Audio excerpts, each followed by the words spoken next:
Oleme tulnud täna siia Vaokülla, et tutvuda kohalike elanike arvamustega seoses siinse pagulaskeskusega. Kuna praegusel hetkel on väga aktuaalne teema pagulased, migrandid ja põgenikud, siis meil läheb väga korda ka siinsete elanike seisukoht. Lähme vaatame, mis on nende arvamus, mida arvavad nad praegusest plaanist määrata koodid Eestile ning kas nad oleks nõus ka uute pagulastega siinses külas. Ja mind häirib olukord, mis siin Vaokülas toimub seoses pagulastega.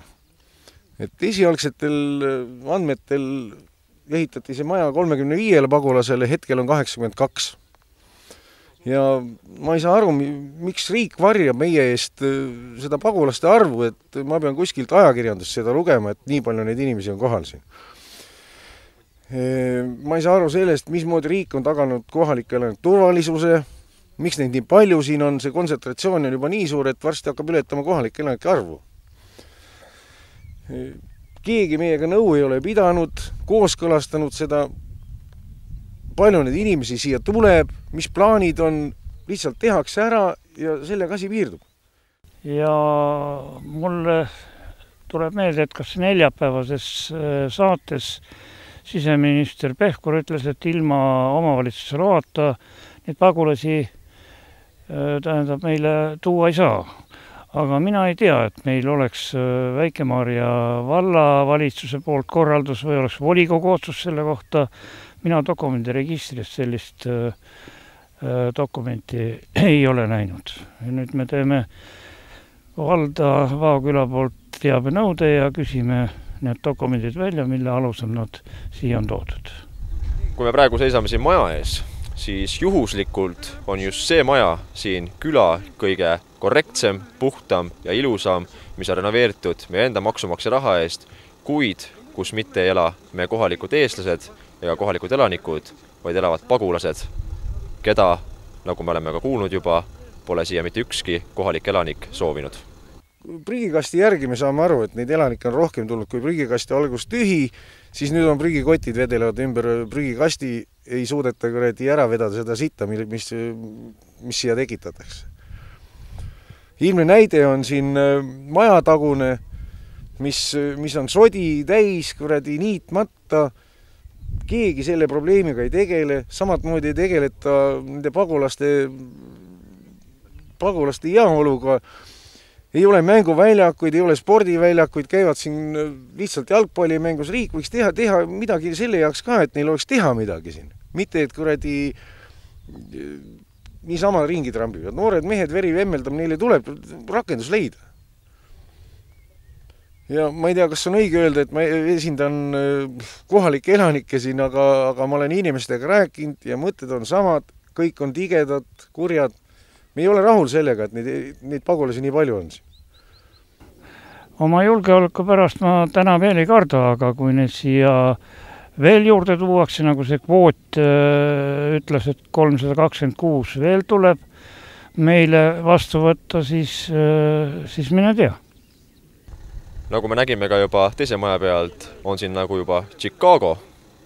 Hetkel veel kohalikud elanikud oma julgeoleku pärast ei karda, kuid nagu öeldi, kui need juurde veel tuuakse, siis on reaalne oht ka neile olemas. Need pagulased siin nagu meeldivad küll, aga vahepeal siin olen kuulnud, et nad teevad siin pahandusi ja niimoodi. Ja siin vahepeal sõbrad on rääkinud, et vahepeal nagu löövad siin iga ühele külge ja niimoodi. Ja siis põhimõtteliselt ongi, et inimestele see ei meeldi, aga kuigi nemad sellest aru ei saa ja keegi ei oska nendega eriti rääkida ka. Mulle nad pole otseselt nagu midagi teinud, aga olen kuulnud, et siin ühel on kuskilt midagi varastatud ja teisel on kuskilt midagi varastatud. Ja siis ongi lõpuks ikka nagu pagulaste poole pööratakse see ja siis pärast ongi nagu nemad on süüdi. Nagu me kuulsime, on peamise probleemid siin külas just nimelt see, et pole tõlki ja pole kohalikele elanikele ka turvameest. Kui probleem tekib nende pagulaste ja kohalike elanike vahel, siis süüdi jääb kohalik elanik, sest tõlki ei ole, kes reaalselt lahendaks probleemi, mis tegelikult toimus, kelle vahel toimus, kuidas toimus. Ja nagu ka näha, mitte keegi elanikest ei ole kaitstud nende pagulaste poolsest külgelöömisest, vägivallast, laamendamisest ja ohu tekitamisest. Ja tahame küla poolt oma muresi rääkida, et ei ole nende emigrantidega rahul. Korda enam meil ei ole, palun pildistage seal, mis meie maa juures aed on ees. Ma ilma aastaid oleme elanud siin, niisugust aeda pole olnud, nii nagu praegu, sellepärast käivad üle muru, rajatakse teeradad. Panime siis ette kõik platside peal alles 2 päeva tagasi, mitte need, mis elavad siin, vaid koristas ülemuse tütar, koristas. Aga miks tema koristas? Sellepärast, et ma ei tea, kas neid ei tohi siis käsutada või midagi, et peaks siis õpetama neid, kui nad ise ei oska. No ja siis on lapsed, isad, emad, emigrandide isad, emad, ma ei tea, kas isad ikka ehitavad lastele püstolid kätte, need tulevad välja ja põh meie külalastele. Need kardavad juba mänguväljakul mängidagi. Selles on asja. Ja neid muresi on palju, neid muresi on rohkemgi veel, aga ega me ei saa kõiki neid siia panna, siis juba terve päev räägia. Mängivad seal, kus laste mänguväljak, tulevad, mängivad suured need täiskasvanud inimesed palli, kuigi meil on mänguplats olemas. Ja kui ütled nendele siin ei mängida, siis nad ütlevad niimoodi, aga silti pole üleval, ega me iga nurga peale silti ka ei saa üles panna ju.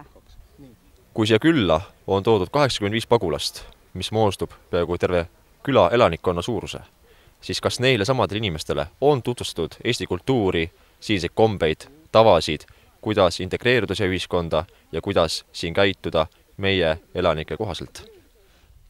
Kuidas te arvate aga uudistest, mida tegid Aktuaalne Kaamera TV3 siinsest olukorrast ja külalike arvamusest? Kas see on nii, nagu nemad sellest rääkisid? Ei, see on hoopiski teistmoodi. Meie külarahvas rääkis ühtemoodi, aga seal lõigati kõik välja. Ei näidatud mitte midagi, ainult kõige paremad asjad. Ma käin lisaraha nagu teenimas Hobusetallis. Hobusetalli omanik rääkis ka hästi palju, aga ise vaatasin uudistest, kui ainult öeldi, et üle muru käiakse ja meie selle Hobusetalli peremehe jutt oli niimoodi, et ma pean võtma omad hobused ja siis ära minema. Lihtsalt ülejäänud kõik, mis nende jaoks on halb, see lõigati kõik välja. Olen hobusekasvataja Vaokülast ja olen mures turvalisuse pärast. Ma muidugi olen üritanud neid pagulasi siit ära ajada, et ei ole lasknudki tulla neil siia, aga nad ei saa must arvu.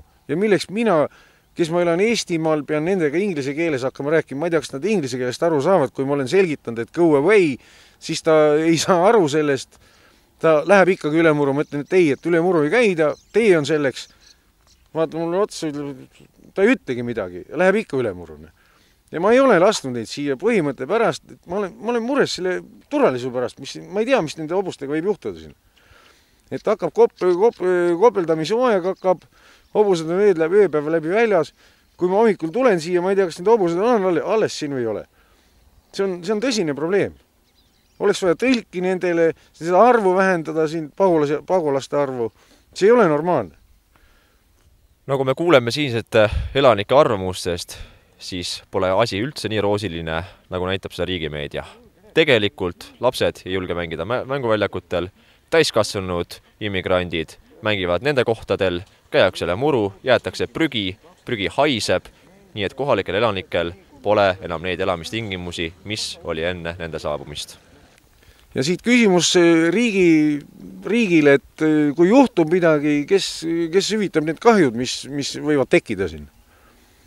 Nagu näha, siis ainuüksi selle 1 tunniga me oleme ära näinud tõsised probleemid, mis valitsevad sellises külas tänu pagulastele. Nagu me kuulsime just, on ka probleem ettevõtjatel, nende turvalisusel, nende kaitsmisel. Nad ei allu kontrollile, nad ei allu kohalike elanike palvetele, viisakale väljendusele. Nad teevad nii, nagu Jumal juhatab ja nii, nagu nad ise soovivad. See tõestab ehedalt, et ükskõik, kui palju me ka kaasa ei tunne neile, ükskõik, kui suur ei ole traagika nende inimeste saatusel, kus nad pärit on, sõjatragöödiatel, siis paraku siia kultuuriruumi ja siis keskkonda nad ei ole suutelised harjuma ja tekitavad vaid aina suuremaid probleeme.